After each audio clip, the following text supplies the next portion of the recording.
When life throws you a curveball, how are you going to handle adversity? Welcome to the Fearless Mindset Podcast, where you're about to go on a journey as I interview security, business, and entertainment leaders on what it takes to stay fearless. I'm your host, Mark Ludlow, and enjoy today's episode. All right, folks, this is Mark Ludlow, and I'm very fortunate and honored to have Mike Trott with us today on my podcast. We're just launching this. This is all a new venture for me. And I've worked with Mike. Mike and I worked together, I think, 4 or 5 years ago for a royal family in the Beverly Hills. Yep. And just had the experience to work under his leadership there on that detail. I think that thing went 3 months, I believe. And it was, you can tell by him shaking his head how fun that was. Seemed to go forever. But I learned a lot from Mike, and his pedigree speaks for itself. He spent an entire career with the Air Force, United States Air Force, and then he ventured off. And I guess you got recruited by the CIA to become a CIA agent, correct, Mike? CIA special agent, which I sort of went into the special police officer funnel, if you will, to the agency, which a lot of people do, right. And then became a special agent. We could talk about that later. Yeah. Sure. And then what he's known for is his endorsement on his book called The Protected, which I got right here. And I read through it. He autographed it for me. And it's been a pleasure to read because it definitely opened my eyes. And if you're an audience in the security industry, this will be the book you need to read to understand what's going on in the corporate arena. And Mike covers it from A to Z. And I got that endorsement from George Tenet. You were in charge of George Tenet's detail and his keeping his family safe, as he puts it. And Mike did that for several years. And it was quite an honor to work with them. And that Beverly Hills detail is like, I think they fired 50 people in the first 2 weeks that I got on that thing. Fired 2 teams, 1 driving team, and we got on there, and it was like, whoa, grab on the rope and hold on tight. But I'm going to, I read the part of the book, the author's note in your book, Mike, about, I just kind of put my own notes here. Most people don't understand the journey the author has to go through in writing a book. And under the author's note, you had a former colleague and a coworker that asked you how long it took you to write that book. And you said with a smile, 30 years.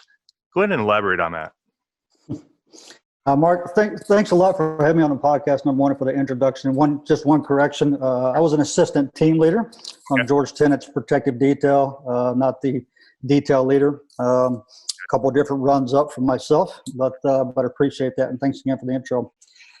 Yeah, no, I don't think you can write a book, especially about a career or a profession and hit all the points unless you've lived through it. Right. And that's going to take you a few decades, could be a couple of decades. For me, it was about 30 years before I began to think about writing a book. But that 30 years, just like yourself, you begin to think about different incidents, different situations, different scenarios, different training. And next thing you know, you've probably got enough information for a book. Having the information is not the hard part. The hard part's weaving it all together into a book. But I appreciate your mention about Mr. Tenet's endorsement. To be honest, he may never know this, but I think he made the book better. Sure. Not because of his endorsement, but because of the pressure I was under to write a better book. Wow. The book was probably ready to come out about 2 years before he agreed to endorse it. Wow. And to be quite honest, I read the book, and my wife did a lot of work for me and with me on editing the book. And we both sort of took that time, looked at the book and said, it's not worthy of Mr. Tenet's endorsement. So pressure was on to go back and make it a better book. But I appreciated that opportunity. And his endorsement made it a better book just because it put more pressure on me to really dive deeper into it and do a better job writing. And if someone had told you from day one as an agent in the CIA, 30 years later, you'd be writing a book, what would you think to yourself at your age of 25 or whatever age you were then? Would you say, yeah, right? Yeah, I don't think, I thought maybe in terms of a fiction book, sure. Because you see a lot of things when you're in an organization like the CIA that might spark your imagination to write a fiction book. But to write a nonfiction book about your craft, I thought that's a long shot. Never really thought about it. As I mentioned, when I made the transition from the Air Force to the CIA, I thought I brought with me a fair amount of experience and tools in a toolbox, and really had a good head start to being a special agent for the agency on the protective detail for the director. And I mentioned in my book, I think it was my interview, it took about 5 minutes for that interview process to prove me wrong. Wow. What I thought I brought with me was still not enough. So to think you have enough material, enough experience to write a book your first few years at the agency, I would say that's ridiculous. Unless you're writing about a particular event. Sure. Or a particular situation, you might be able to pontificate enough on that for 200 or 300 pages. But no, I had no vision, had no desire to write a book while I was in the agency. That this desire came much later once I left the agency. So a lot of maturity and journeying. Yeah, and absolutely. Those hundreds of stories you tell that I read through that book of stuff like, how did he ever make it through that? The bombings that you heard at the airport in Germany, and just the countless stories. It's just remarkable. And just like, this should be the book that you have in an EP, executive protection training course. I would highly recommend that being a curriculum. It's just, that's that good of a book. And I'm sure. I appreciate that, Mark. And I think the stories, it was a tough decision to even put stories into it, because the book is really for practitioners and to be quite honest, the main motivation to write the book was for principals, those who we protect. Right. Because they're often left out of the conversation of why we do certain things and how we do certain things. So in order to think about that, I had to really think about the principles and what did we want to get across to them as a group of practitioners. Right. So yeah, a lot of different motivations for writing the book, but the one main one was to help principals understand what it is we do and why we do it. Yeah, it was weird when I was reading through it. I was going back to my days working at XYZ client in Silicon Valley, which I had signed non-disclosure agreements, so I can't tell that, but I could relate. I was so relatable, being a practitioner, operator, and on the ground down there in the Bay Area. It's just there's so many things that correlated just in the few chapters you covered in that, especially in programming. Go ahead. Yeah, and I think that's your point. That was my point of putting the stories in. It wasn't to glorify anything that I've done. It was to if I'm teaching a topic or talking about a topic, I wanted the reader to understand and get a visual of that topic. Right. So the best way I could do that was to write a story that related to that. Mm-hmm. And whether it was a story that I was involved with or other stories. There's a few stories in there that's not about me, but it's about other individuals. So I think hopefully that gives the reader a little bit more visual concept of the content we're trying to get across to them. That makes sense. The page 107, I think it is, or 102 in your layers of security diagram. We're in 2020. It's kind of crazy right now. We're in an election year. I mean, the elephant's in the room. We know what we know. In your professional expert opinion, what is the most significant part of the layer of security that you put in that diagram in your book? What do you feel most security operators, agents, or program managers should be focused on right now in 2020? Mark, you're putting me on the spot here. I don't think it's one thing, and I think that's why there are layers. I think it's critical. Those layers really weave together to form the whole program. Right. If you take one or two layers out, it's like removing the foundation from your building, from your house. You're going to have issues. Sure. So I think, you could sit there and say that I think maybe the intelligence is an important aspect. Intelligence gives us hopefully that information of maybe pre-announcing of an attack or catching surveillance or understanding what's going on with social media, maybe that affects our principle. So could I take that out and say that it's more important to have physical security around the office or the residence? No. So I don't think there is one single most important element of that layer, because I think they all really work together to form one layer, like a Kevlar. Right. Kevlar is many pieces of layer. If we took certain layers out, it's not effective. Yeah. So it's kind of similar to that. Sure. Now, you mentioned social media. Is that a big thing right now with the misinformation coming in from the left and you have the right and you got all this information? Is social media the Achilles heel right now in the culture, you think? I think it, this is just one person's opinion. I almost think it's going to be a failed experiment. Interesting. I really do. I got a feeling we're continuing to go down the road where, maybe other countries will do it before us. China has, Russia has to a degree, Iran. Right. There's certain countries clamping down on what they will and will not allow in terms of social media. Sure. Obviously, social media does a lot of good, hands down, does a lot of good stuff. Right. But I think we haven't seen, or we haven't really been able to measure how bad it does in terms of, false information. I think the first time we see a major incident that involves a large loss of life, Right. involved with misinformation, I think we're going to have to take a hard look. How do you get into censorship of that? I have no doubt that the Mark Zuckerbergs of the world and Facebook and all the other brilliant minds who came up with a lot of these social media platforms are probably scratching their head too at some point and going, I didn't quite see it becoming this animal that we can't control. If you look at Facebook, I was part of an article we put together years ago about whether or not Facebook is becoming a nation state themselves. They're so big. I mean, they could, as a platform, they could, if not managed right, change an election or allow an election to be changed. Sure. So to have a company that has that level of power comes a great deal of responsibility. And I think the decision is still out on all of these platforms, whether or not they can properly manage it with the influence of foreign nations coming in and having a heyday on those platforms. So I don't know. It's interesting. I'm probably getting beyond my skis on that topic, just a personal opinion, but at some point in time, it may be a failed experiment. We'll see what happens. That makes sense to me. Something that came through my mind while you're explaining all that, I think the conversation right now is what the heck is going on with that Beirut, Lebanon. I've seen so many videos of that explosion. It looked like an A-bomb going up, blowing a hole in the port there. Any intel you got from your sources on what that was all about? What is that? I think pretty much we've seen the news accurately describe what happened. Now, there's probably some details that we may not be aware of in terms of the Russian ship, the Russian owner of this material, who it was being delivered to when it was seized, or was it truly seized? Why was it stored so long in that port?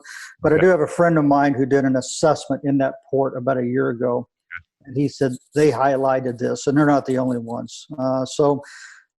Incompetence, lack of management. Okay.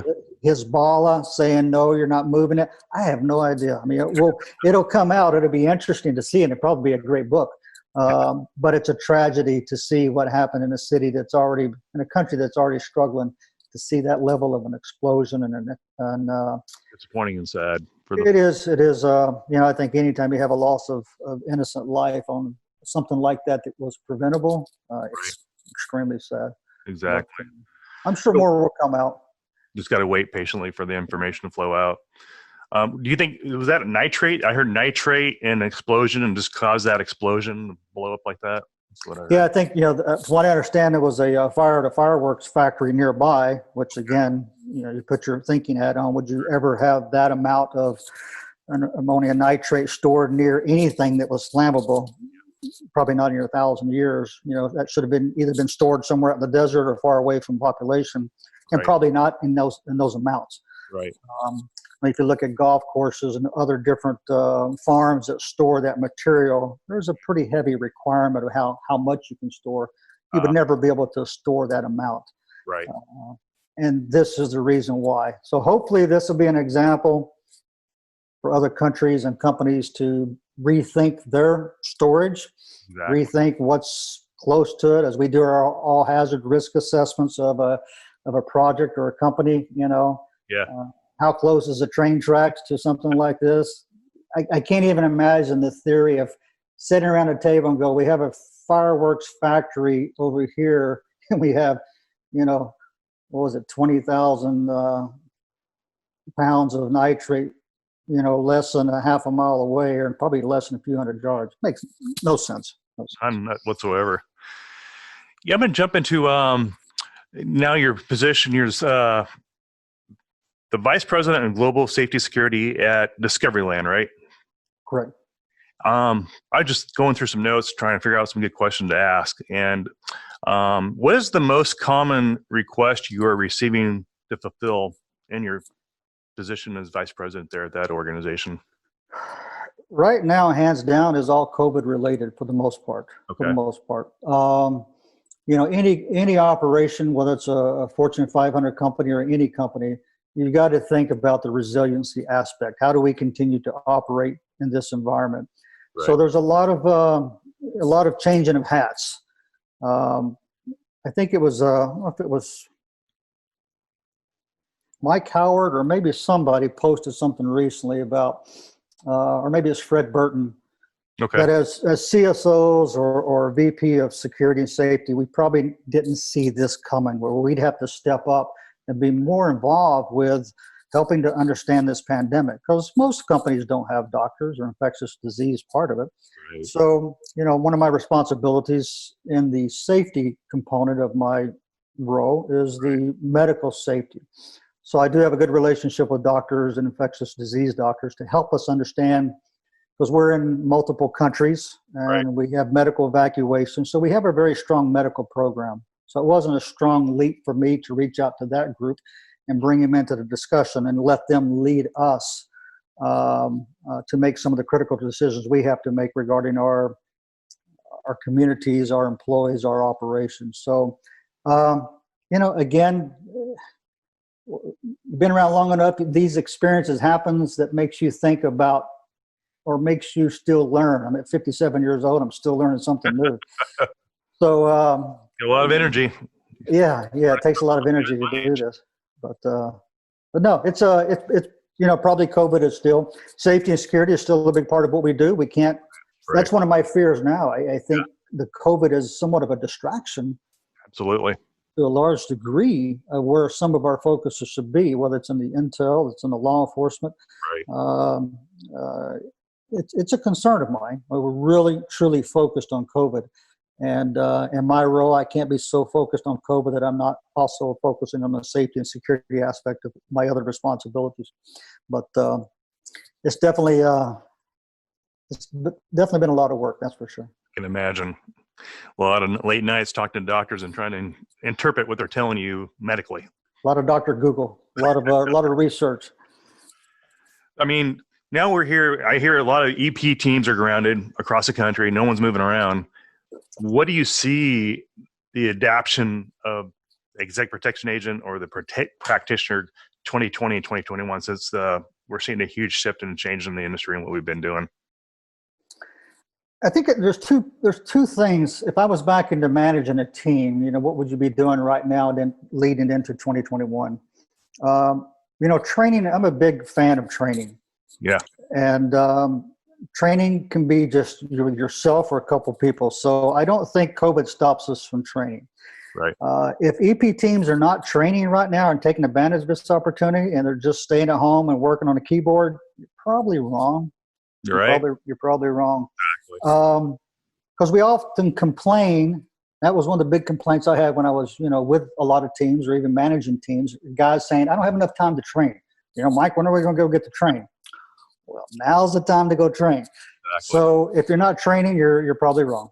So I think that's a good aspect or a good, sort of element to be concentrating on. The other thing is we are going to come out of this. Absolutely. And our principals are going to start to travel quite a bit. Sure. And I would say they're going to travel a lot. If you're in a corporate CEO detail and that CEO hasn't been out to visit his offices and his operations globally, right? Get ready. It's going to be madness. There's going to be madness. The executives are going to go on a full launch, and it's going to ramp up pretty quick. So, resources, do you have enough personnel to that? Are you having conversations with your executive team? What is the plan? Are you going to be ramping it pretty fast? Right. Do you have enough team members?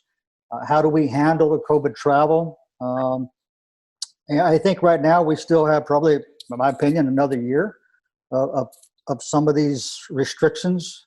stipulations regarding COVID. Okay. So how do we come out of that? So I think it's a discussion teams have to have. And I think the other thing, and Mark, and you're aware of this as well, because I think you and I went back and forth on this recently. Yeah, we did. There's been a lot of poor decision making in the last year or two. Absolutely. With our security professionals. Right. And I think now is a good time to take a step back and evaluate your program and evaluate your sort of your philosophy, your protocols, Okay. your methodology for what you're doing. And, you may have to do some adjustment.